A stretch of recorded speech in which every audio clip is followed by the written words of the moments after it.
Hi, I'm Michelle. In this video, I'm going to demonstrate how to market yourself online effectively as a freelancer so that you can get more clients quicker. First, let's cover why we're going to talk about this. The number one reason is to avoid the feast or famine cycle. So this is what happens when you go out and you pitch yourself for projects and then you get enough projects to meet your income goals, so you stop pitching because you're working on client work all the time. And then when you're done with those projects, you have to start all the way over from ground zero. It leads to a lot of peaks and valleys in your income, and as I'm sure you've experienced, it's not very comfortable. It's just not the best way to do things. So if you work on some online marketing, you'll have clients coming to you instead of you constantly having to seek out clients, and it makes the process much smoother. The first step is to have an online home base. You want to create a strong portfolio site with references to your past work, a list of your specialties, and examples of your past work. So you don't just want to talk about your past work, you want to show it.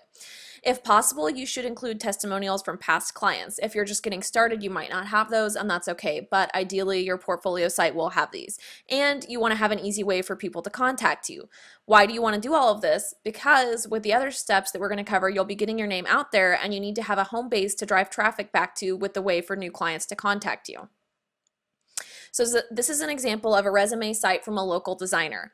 This is literally her online resume. You can see that it covers her experience with her current business, and then it goes into past jobs, her education, and her skills. If you click on the portfolio link right here, it takes you to her actual portfolio site, which is another really simple, clean site.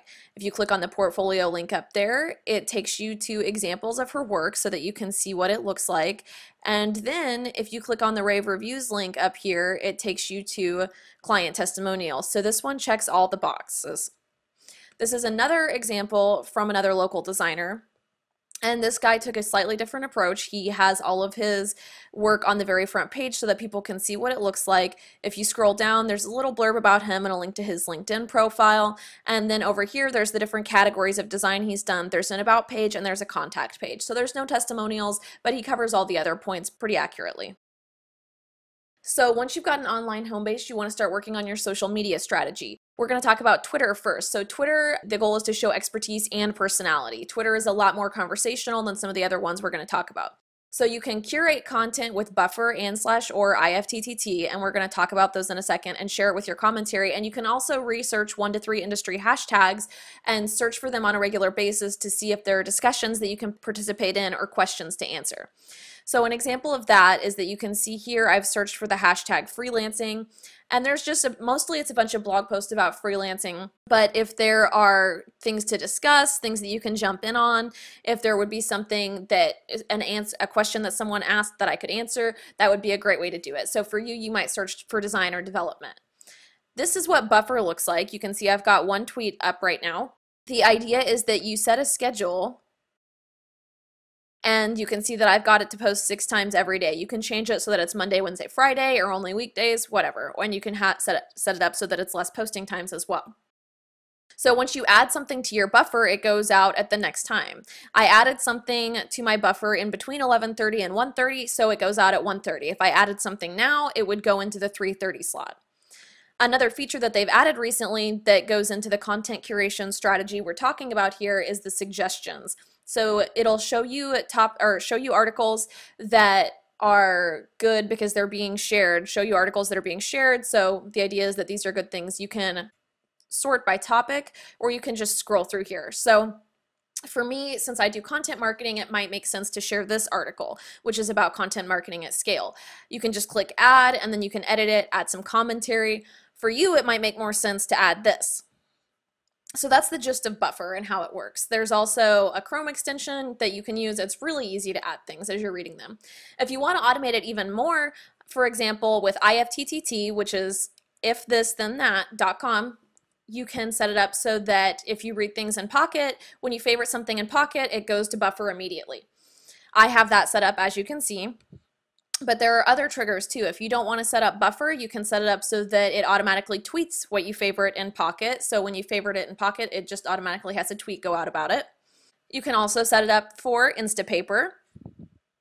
And last but not least, you can set it up for Feedly. And all of these tools have integrations with buffer inside IFTTT as well. So if you wanted to, you could set it up with Twitter or with buffer. The next thing we're going to discuss is LinkedIn and Google+. These are great because they're a little more long form than Facebook or Twitter, so you can use that content option as a form of content marketing without all of the work of having your own actively maintained blog and with a built-in audience if you already use either one of these sites. One of the things that's hardest with getting started for blogging for your business is that you don't necessarily have a built-in audience, but if you're using LinkedIn's features, then you do if you already use LinkedIn. So the way it looks is you log into LinkedIn and then there's this pencil icon right here. You simply click on it and it will take you to a screen where you can write a full long form post. It's essentially a blog post and it'll show you your recent post over here. It shows you statistics on who viewed your posts and when, and you can add images. It's, like I said, it's essentially a blog post. If you don't have that pencil icon yet when you log in, be patient. They are rolling it out to all users right now. There's no longer an application process, so if you don't have it now, you should have it soon. This is an example of a slightly longer post on Google+, and you can see that they're utilizing the bolding formatting options. Google+ can also do italics and strike through. And so they have a discussion of this article that they wrote, and then they link to the article. You could easily have some thoughts on an article that you didn't write and link to it and share it. And as long as you're sharing valuable content and as long as the commentary that you're providing right here is intelligent and insightful, people will still follow you just for that purpose. The next thing on social media that we're going to talk about is the communities and the groups in LinkedIn on Google+. So both of those networks have groups, and both of those tend to be the more business-oriented networks. Google+ is especially great if you're in the tech industry. You want to join these communities, but you want to make absolutely sure that you're joining groups that have potential clients in them, not just groups of your peers. So a lot of times what happens is someone is told to join groups on LinkedIn, so they'd go to join a bunch of groups that are all web designers or web developers. And that's not ideal. It's great for networking with other people in your industry and for having support and for getting answers on like questions about your own business, but it's not great for finding clients because none of those people are going to hire you, right? So instead, you should be looking for groups of business owners or startup owners or whatever particular clientele you serve. If you really work with service-based businesses, look for service-based businesses in your town or just large groups. So on LinkedIn, what this looks like is you simply hover over interests,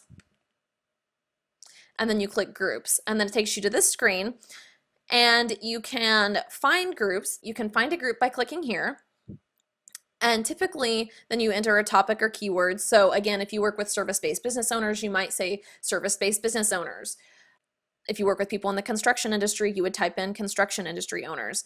And then down here, it has a summary from groups, and it occasionally suggests another group that you might be interested in. On Google+, these are called communities, so you would hover on this. If you're on the home screen that says home, you hover over here, and then you scroll down to communities, and you click on it. It'll show you the communities you're already a part of, and then it gives you a way to browse through communities and join them. You can search for communities, and you can see recommended communities for you. On Facebook, you can also search for communities, for groups. There are local and national groups for people in either tech industries or freelance groups in general. So in Austin, there's Austin Digital Jobs and there's Austin Freelance Gigs. Both of those regularly have both short and long-term gigs and jobs posted across industries. So if you're going to look for something that's bigger like that, look for something that's cross-industry, and that's a really good way to get your name out there and to get a heads up on gigs. You can also participate in discussions in all of these groups, and that's a good way to establish yourself as a smart person in your community who knows what they're talking about. Guest posting and contributing articles. This is a more advanced topic. The idea behind it is that you're lending your expertise to publications, and as a result, you're building your own credibility and your respectability. You can post with the aim of getting referrals from other industry professionals, which would be writing to your peers or to peers in an adjacent industry. For example, if you're a developer, this would be writing for designers or copywriters. The idea is that someone who's a copywriter, for example, reads your posts, is like, wow, this person really knows what they're talking about. And then the next time one of their clients is like, hey, I love this copy you wrote for my website, but I really need it to be redesigned, or I really need this plugin fixed on it. They'll immediately remember you because they read this great content from you, and they'll refer their clients to you. This can work, but it's definitely a longer term strategy. The more direct route is to post with the idea of educating potential clients. So you would be posting on a site that business owners read, of talking about why responsive development or responsive design is ideal for your business site, and or why it's an up and coming trend. Things like that. So people read this post, they realize that you're really intelligent, you know what you're talking about, you're clearly, it makes you look and feel like an industry leader, an expert. someone who's really credible. And that way, they'll, next time they need design or development, or they might read your article and then be like, wow, I actually do need this thing that they're talking about right now, they'll go to you. So that is a more advanced topic. There's a lot that goes into that, but it's definitely worth keeping your eye out for opportunities on that. Last but not least, what can you get started on today? Set up your portfolio site and or refine it if it needs some work. If it doesn't have a contact form or testimonials, add those if you can. Set up your Twitter account and either use a buffer account or IFTTT triggers for the RSS reading app that you use, and make it so that you're automating your content curation so that you're doing it without even really thinking about it. And of course, research a couple of industry hashtags so that you can pop in every now and then, even if it's just once a week, and answer questions, participate in discussions, that sort of thing. Look for groups to join on LinkedIn, Facebook, and Google+. Try to find at least 3 and aim to participate in them at least weekly for a month. And that's not just posting about your stuff, that's answering questions and participating in discussions. And definitely make sure you're tracking your results so that you can see how you're getting new clients, because if you find out that Twitter is working the best, then you want to scale up your efforts there. So this brings us to the end of this video. It's been really great demonstrating the basics of online marketing for freelancers to you. I hope you enjoyed it, and thanks for watching. Have a great day.